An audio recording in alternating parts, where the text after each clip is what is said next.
Hey guys, welcome to episode number 317 on the Boutique Chat podcast. This week, if you're a brand new boutique owner, I am so excited to introduce you to my friend Morgan Phillips. She is the founder of the Backroad Babe, and she's talking about her journey from wanting to work on an influencing business to turning into a boutique and what it is really like inside your very first year as a brand new boutique owner. I love Morgan's style. I love that she has a very specific niche that she's in, and she's in a style niche that is uncommon in her part of the country. So knowing what it's like to stand out, to fit in, I think you guys are going to relate to this episode. So get ready to meet my friend Morgan Phillips, the founder of the Backroad Babe. Let's talk about your business, strategy, and the juicy details of what actually works, from mainstream fashion to fashion on Main Street, and the entire ecosystem behind it. How do we scale your company and do it with the balance and the happiness that we all seek? Let's hear from those insiders, experts, and strategists that actually make it happen. I'm your host, Ashley Alderson from the Boutique Hub, and I can't wait to chat.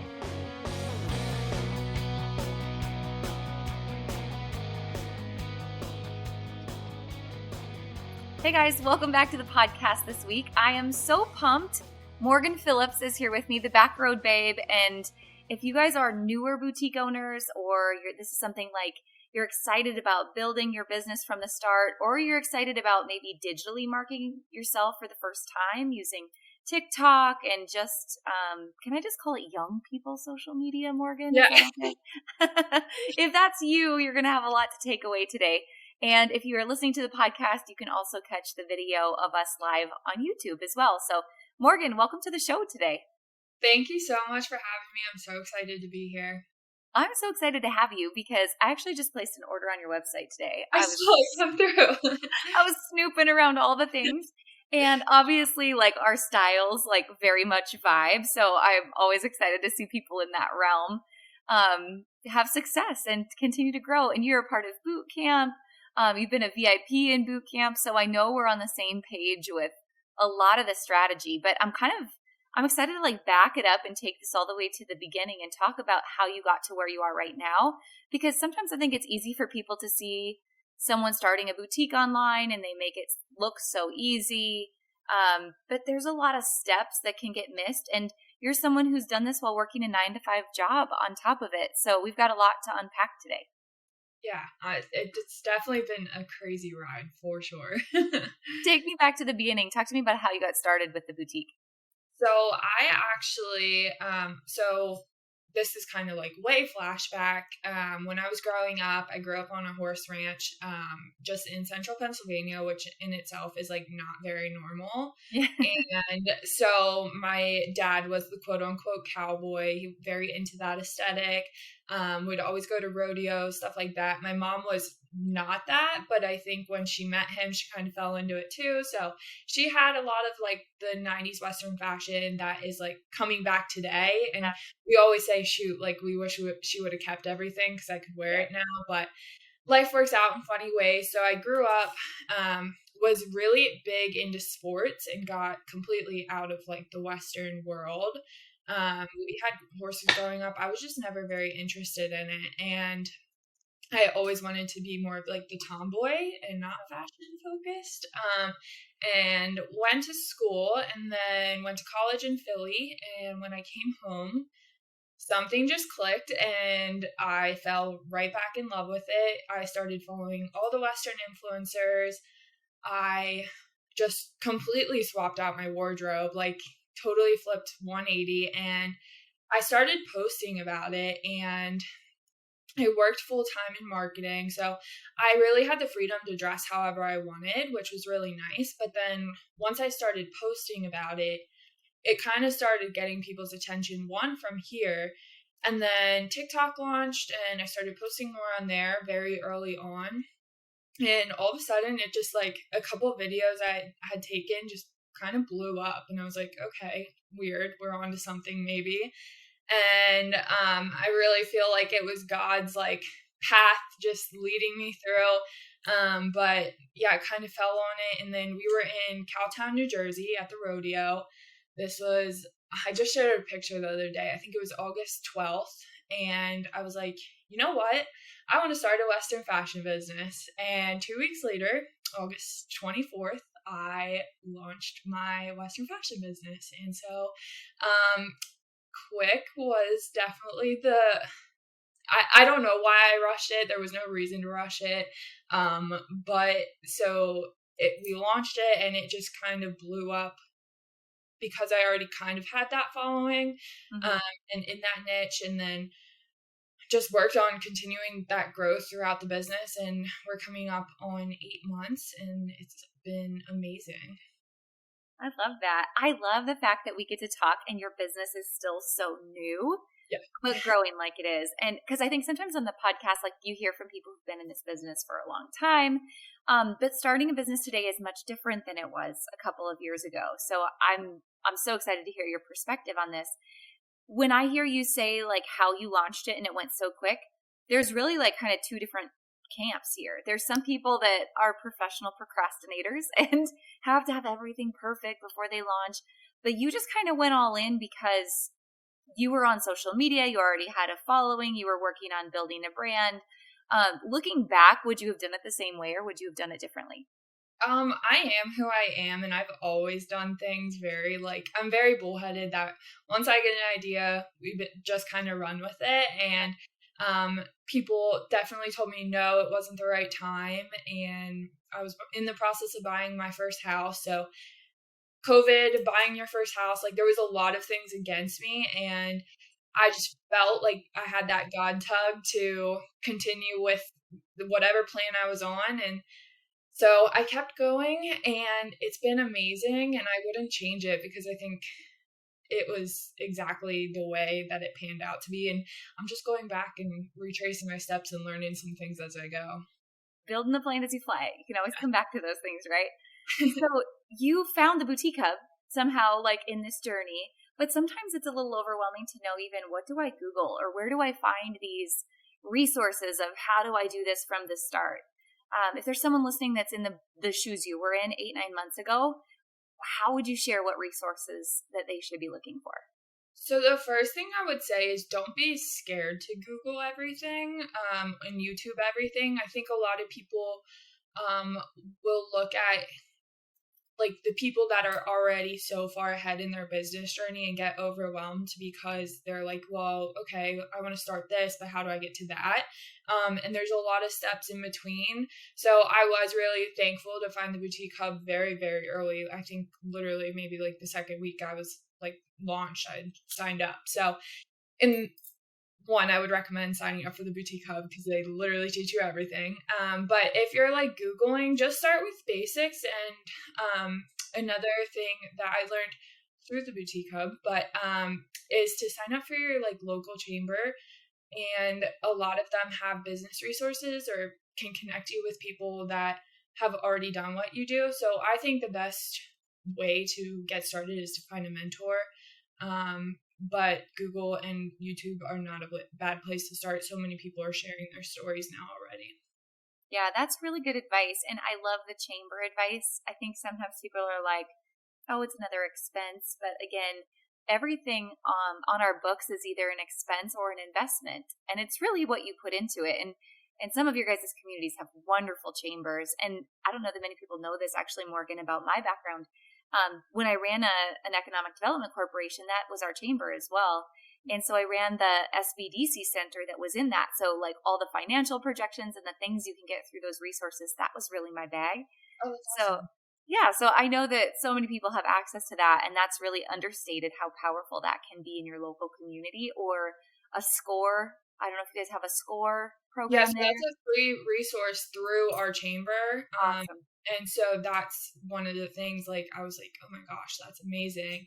And definitely took advantage of it just because, I mean, honestly, like, you can never stop learning, whether it's boutique focused or just business focused. Like, there's so much I had to learn even about business in general. I went to school for business, but I don't think that helped me at all because who's actually paying attention in class, and Totally that you're going to apply it as a CEO. But yeah, so it's been a lot of retracing my memory from school. Yeah, there is something about what you learn in school, and then there's trial by fire that Yes. happens when you own a small business and your name is on the checks. Totally different. Are there things that you feel like once you got into this that no one talks about, or that you just can't Google and find this out? There's kind of some industry like idiosyncrasies or just things that it's tribal knowledge that you have to figure out as you go. What do you think those might be? Yeah, so I would say one of the biggest things that I've learned in this process is you don't have to do everything yourself. It's okay to outsource. And Good. so the very first thing I ever did before I even made any money was spend the money to hire an accountant. And thank goodness I did, because if it was me managing money, we would have been bankrupt already. But so that's something I've learned, and there's been a lot of different things that I've outsourced that I'm still doing a ton by myself, but just don't be afraid to outsource. Like, you are benefiting yourself and giving yourself more time to accomplish more if you outsource. So that's been a big blessing in my life. And then, yeah, just the other thing is, like, don't be scared to try something new or different or stand out a little bit. Not This isn't normal for my area to dress like this, to wear Navajo pearls. Like, no one does that. And it makes a statement, but it's also like, if that's true to yourself, people notice that. And one of the biggest things that's helped me is the personal connection and people truly feeling like they know me from my TikTok videos being weird in them, going on my Instagram stories. Like, just be yourself. No one really like cares, but they want to see the real you. I love that. That's good advice. Well, and let's dissect both of those for a second. You're only going to be as small as you are now, right? So having an accountant, having an attorney, buying different variations of your domain name. Oh, yeah. Trademarking, like all of that stuff that, again, you look at like, oh, I only have limited funds, I don't know if I can afford that. It's when you get down the road later on, I cannot not afford to do that. Like, it's so important to get those foundational pieces together. So I love that you highlighted that. The trademarking is a really good point. So my mom was actually the one, and I know you guys say it in the hub all the time, but I was just like, I don't need to do that. Like, no one's gonna steal my stuff. And my mom was like, no, I think you're kind of onto something. You kind of want to do that. So I did that about 2 months into my business. So we're still waiting on that to come back. But just protect yourself too. That's the other thing. There's going to be people that try to rip off what you're doing if you do get a little bit of success, but just protect yourself. Yeah. And that it really ties into what you're saying in number 2 is you've got to protect yourself up front, because as much as you think like that won't happen to me, it happens to everyone. The second you are onto something, someone will find a way to try to knock it off and copy you. But going back to what you said about being yourself, I don't know that everyone on this podcast understands Western fashion like you and I do.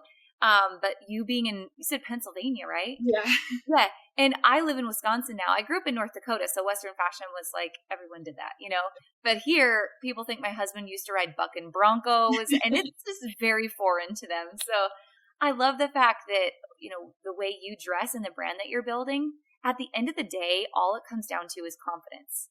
You having confidence in yourself is teaching everyone who's following you to have confidence in themselves too. And that's such a beautiful thing that you're able to give to other people. Do you see it that same way? Yeah, so it's actually funny. So I realized this really early on. Everyone started commenting like maybe a month in, and they're like, you are just like radiating confidence right now, which is funny because that wasn't me before. Like, I was always like, I never really struggled so much with it, but I was never like, I'm so confident that I can do this. It's just, I found what I was confident in, and the passion that I had drove me harder than that self-doubt did. So it's just finding your passion, I think, is the biggest thing. How did you just say that? That's so good. The passion that you had drove you more than the self-doubt did? Yes. Yeah. Slap that on a quote card and share it. Oh my gosh, that's so true. So I true. love, yeah. And I mean, it really is true because you don't even, I don't think it's like second nature to me now to just want to dress like this and be who I am. That's not, I don't look at myself in the mirror and question, should I wear that? Like, I'm just like, you know what? I like it. I'm going to do it. So good. And people they aren't buying the things you're selling. They're buying the way that you make them feel. They're buying the emotion that you create in them. Yeah. It So sounds like you did a great job with that. I can kind of piggyback off of that to say like how that's true. So, pretty early on, I got an opportunity to open like a vendor spot, and it's kind of like a boutique mall sort of thing. And I like jumped at the idea because I thought it would be so cool, but it's like a place where you set up your clothes and stuff like that, but you're not there physically. It's not a physical store. Like you're just setting up your clothes. They check out at a counter or whatever. And it did okay, but I got so many messages and they're like, well, where are you? We want to see you. And I'm like, oh, well, I'm not there. I'm sorry. But it like made me realize that I'm the face of the brand and it's not just about the clothing. Like they're really buying into me. And it's the same thing. Like when I post a picture in the clothing, they buy my outfits rather than when I post a model wearing the clothing. Yeah, I like that. How did you translate that really? Because you do great on Instagram and TikTok. Tell me about your strategy there to really translate that to your customers. So I've learned a lot about analytics from the boutique hub because I probably would have never looked at them before, which is funny because I work in marketing and hopefully my boss is like, oh, you better look at the analytics. But I've learned so much just about what they're engaging with, what's getting impressions, and it is something that is a full-time job in itself because of the algorithms and everything changing. And you just can't be scared to test new things. Like sometimes I posted it was like a cookie in the shape of Texas with a funny quote on it, and that's done the best out of everything and went the most viral. And I was like, I think it was on Valentine's Day actually, and that went the most viral of anything, but it still got traction and brought people to me. So it's not always about selling. I actually don't use my TikTok and Instagram to sell per se. Like I'm more like styled shoots or funny things or just connecting things, but not so much like here's a big sale, go buy our stuff. It's always customer focused, I would say. Hey guys, you've heard me talk about Management One, and you know they're the leading provider of merchandise intelligence, planning, business insights, and education for thousands of retailers around the world. For nearly 35 years, M1 has leveraged its ability to collect, process, and analyze retail data to build reliable growth and profitability plans for its customers. And as the number one provider of merchandise intelligence for retailers, they combine not only industry-leading data platform, but also proven retail consulting to help put you in control of your inventory and your business. If COVID's taught us anything, you guys, in retail, it's that adaptation is everything and smart inventory planning is key. We can never change those fundamentals of retail success. So by combining Management One with the Boutique Hub, retailers have grown their business to new heights with increased cash flow and reduced inventory burdens, overbuying, underbuying, and all the struggles that come with managing this key aspect of the retail science in your business. Guys, reach out to Management One for more information on how to manage your inventory, your cash, and project your profitability. Yeah, I love that strategy. And I know I probably speak this so much. Everyone's like, Ashley, you told me this already. But Gary V, jab, jab, jab, right hook. I mean, it's that whole idea that no one wants to be sold to. They want to feel like they're in this really natural conversation with you and they're inspired by you. How do you plan that content? How do you decide, like, what am I going to post? Yeah, so one of the very first things we did with the retail boot camp was the customer survey. Yeah. And that helped me so much, really narrow down who my audience is. And I actually I had a lot of people take that survey. And so I went to some of their profiles and like looked at the content that they were posting and also looked at the content that they were liking if they were like unprivate. And kind of wrote down a list of things that they were engaging with or like common trends or themes or whatever. And I started making like, I have like categories of things I make content about. So my outfits are some of it, but then also like some of my TikToks are just funny about like being into cowboys or like something like that. Cause that's my age range is really like 16 to, it goes up to like 30-ish, but it's pretty like college age focused. And every college girl is looking for a boyfriend. Like that's just how it works out. And specifically, my girls are looking for cowboys. So it just kind of, they resonate with that stuff. So it's about drawing them in on one TikTok and then, like you said, just the jab, jab, punch, like draw them in, and then sell them. Yeah, that's so good. I want to go back to, you said you had categories of things you post. And I know there's a number of marketing experts that have different names for this. Let's call it the Fab Five, right? Yeah. Is that kind of how you look at it? Like when you chunked up your customers, you were like, okay, I can talk about fashion. I can talk about cowboys. I can talk about marketing, or like, what are your categories and how did you go about that process? Yeah, so I talk about fashion. I talk about like finding a boyfriend or like cowboys, that sort of thing. Also talk about just like tips for starting a business, because there's been so many people that look to me for kind of like information on that. I also sometimes I just post about my dog too, which kind of works because I posted a picture of her and pit vipers the other day, which pit vipers are a huge Western thing. And she had a turquoise necklace on and pit vipers, so everyone loved that. So it's just like finding things that they correlate or like resonate with. So I would say mainly four. It's mainly my dog. And then the other three. Sometimes I post about, I've also had like a weight loss journey. And so I post about that a lot too, and like the whole confidence thing. So it's kind of the mixture of all those five things. So I feel like they really get to know, I feel like that's the five aspects of me too. So, they really get to know me through that. I love that. Do you sit down like every Monday and plan that out? Or I want to also like wrap in the fact that you also have a 9-to-5 job while building this business. And so it takes a lot of planning. I'm curious, like, how do you map it all out so that you can get it all done and stay consistent? Yeah, so I do have the planner, and I start on Sunday nights. I basically like write down all of my 9-to-5 meetings, everything like I really need to get done for that first, and then I kind of fit in the business in the little spots where there's gaps. And then for my content, I should probably get better about planning it. But I usually do my hair and makeup like 1 to 2 times a week, if that. And all of my content happens when I do that. So that's more of like it happens when it happens. But I do bulk create all my content and take all my pictures. I do have photo shoots on the weekends, so that's kind of separate. But for TikTok and Instagram pictures, that's all created in like an hour. That's awesome. How many TikToks can you create when you like bulk create content like that? I normally do like 4 to 5. I have like in my TikTok drafts, I probably have 300 like drafts.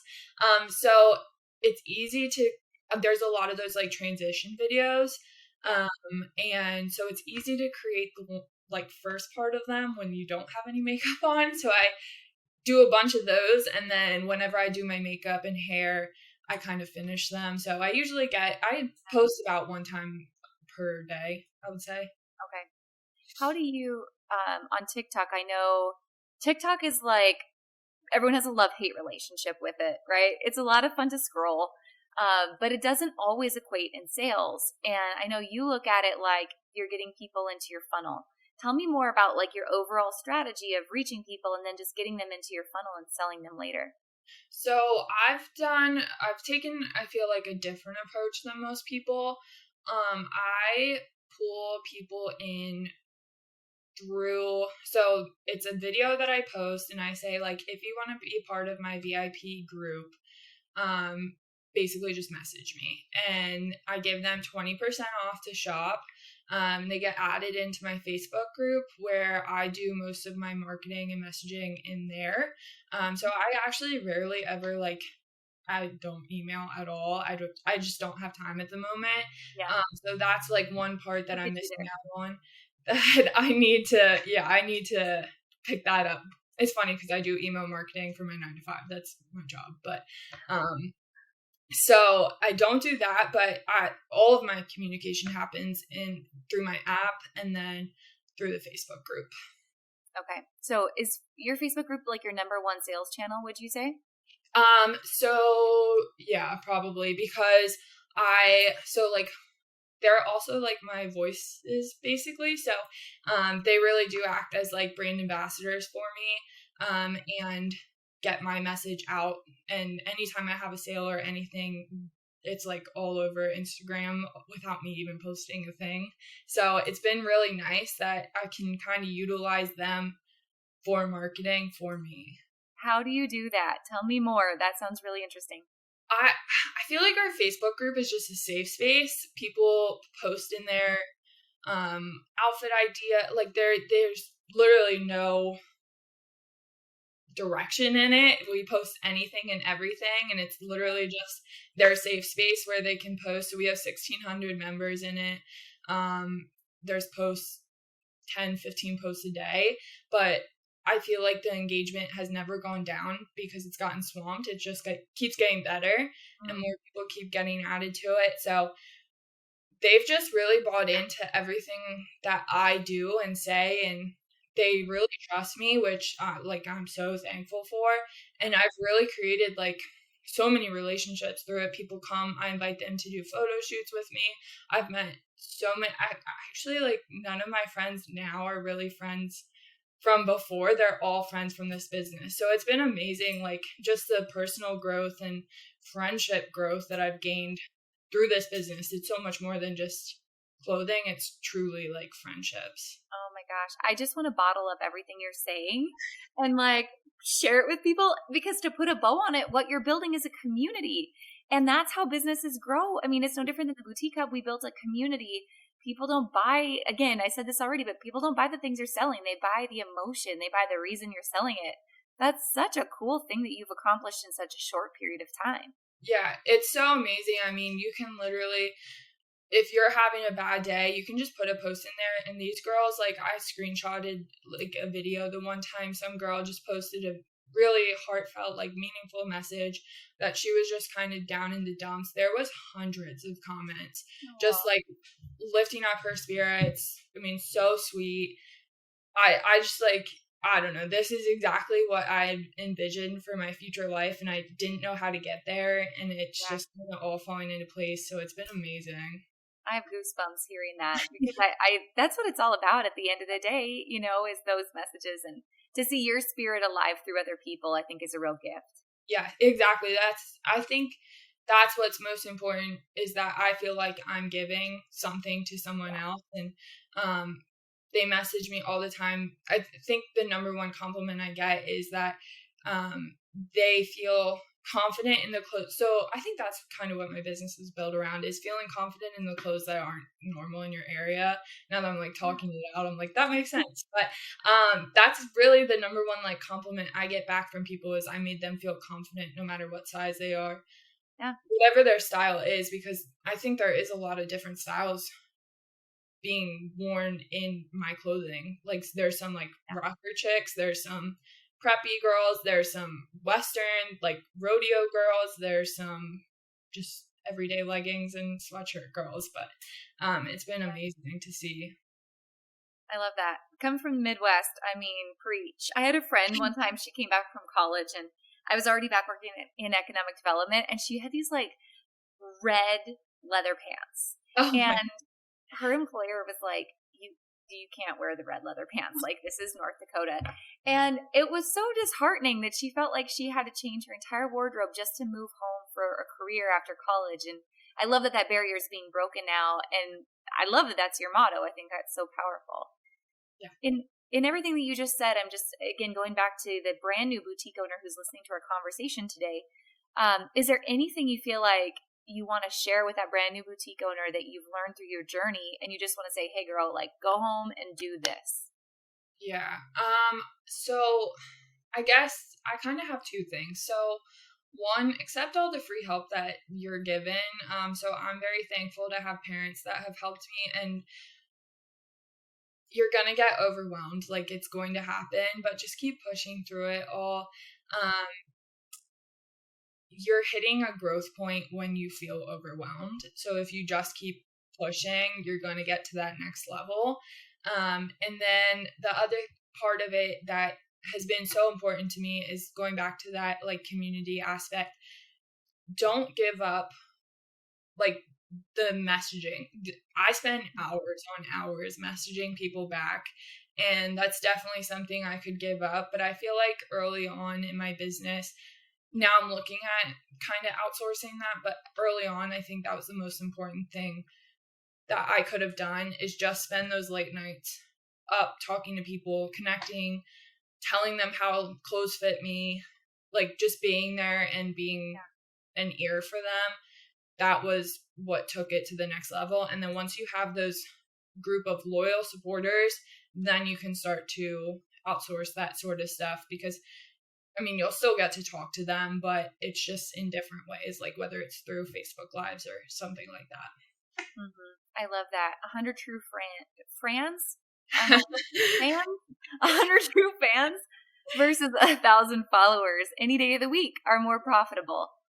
Yeah, and that's so true, because I was lucky enough to have an Instagram that grew really quickly. We grew to 25,000 followers in the 8 months that we've been around. So, I mean, I was lucky in that sense, but I don't think that number changed my business at all. And the Instagram followers, although it looks nice and it's kind of that plaque to hang on the wall, it's not my business, and I can't rely on 25,000 people to buy on my clothes every week that I drop, but I can rely on those 1,600 in my Facebook group, which has been way more important and supportive of my business. Man, preach. The vanity numbers don't matter. That's so good. So good. Well, Morgan, let's do a quick fun lightning round. Sound good? Sounds good. Okay. Favorite book? Oh, I have so many. How to Win Friends and Influence People. Oh, such a classic. Such a classic. Favorite podcast? Boutique Hub. Favorite place to go get inspired? Oh, I'm gonna go the mountains with a lake. Oh, I like that. If you could only buy it for one vendor the rest of your boutique life, who would it be? Lucky and blessed. So good. One piece of advice you wish you would have heard and taken hold of sooner. I get so much good advice, I feel like, daily. My boss is amazing at giving me advice. Honestly, I think my favorite piece of advice is the grass is greener on the other side. It's not always better. Sometimes just stay in your lane and stay true to who you are and what you're doing. And it might not be where you want to be now, but God has plans to get you where you're supposed to be. I like that. That was really long-winded, but I got you. I'll pick up what you're laying down. Favorite social media platform to enjoy? TikTok. And best business advice you've put into play in the last 2 months? Outsource. Outsource. I love that. I love that. Well, Morgan, my last question on the podcast always comes back to a lot of what we talked about, and that is that we're not here to sell widgets and things to people that they don't need or already have, but it's a much bigger purpose than that. So I would love to know, like, as you picture this business that is a brand new little bud that's growing, you've got a world of potential ahead of you. And let's just say you're sitting on the front porch with your grandkids someday and you're talking about this cool thing that you built and this opportunity that you had in the age of technology. As you look back, what's the thing that you want them to remember most about you and the life you lived and the business that you created? Yeah, I just hope that people feel I want to say valued and appreciated, that they're a customer of mine. I don't want anyone to feel like they're just a number on my books. I want them to feel like they are the person I became a friend with today. Oh, wonderful. That's so good. So good. I think we're all on the same page with you right there. Yeah. Well, Morgan, thanks so much for taking the time to be on the podcast today. I feel like this flew by It for did. us. And thank you for being a part of the Boutique Hub and finding us early on and being in retail boot camp. And, you know, I feel like when you look at this business, it's like a gym membership. You know, when you invest in something, it only works if you do. And it's really clear that you're an action taker and you're building this plane as you're flying it and you're taking risks and it's working out for you. So I'm so proud to get to watch your journey and just to get to share it with everyone today. Yeah, thank you so much for having me, and thank you for creating the Boutique Hub, because I would literally be lost without you guys. You are so welcome.